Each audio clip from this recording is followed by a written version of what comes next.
Hello everybody, this is a quick update again on the ZEP matters.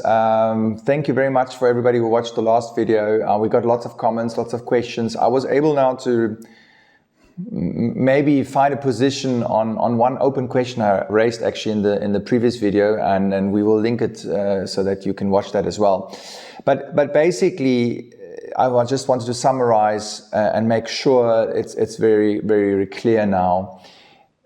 Holders of the old ZEP, so that's all the current ZEPs, holders of these, they can continue working even if they wait for a waiver outcome or visa outcome. Okay, and why is that? Now, in December, the 4th of December 2023, the previous Minister of Home Affairs issued a notice or a directive.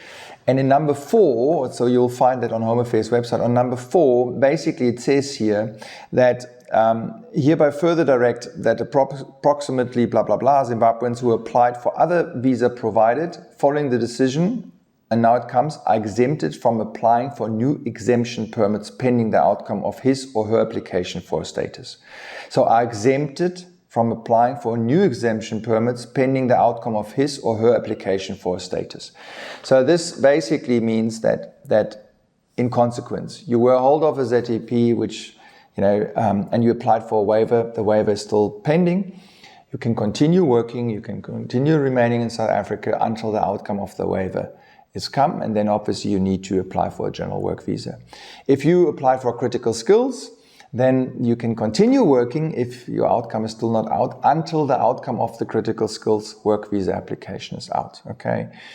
If you didn't apply for a waiver yet, then your status will end on the 29th of November 2024. You then have the consequence of either leaving South Africa, applying for a waiver, or applying for a new ZEP visa, which will then be issued until November 2025.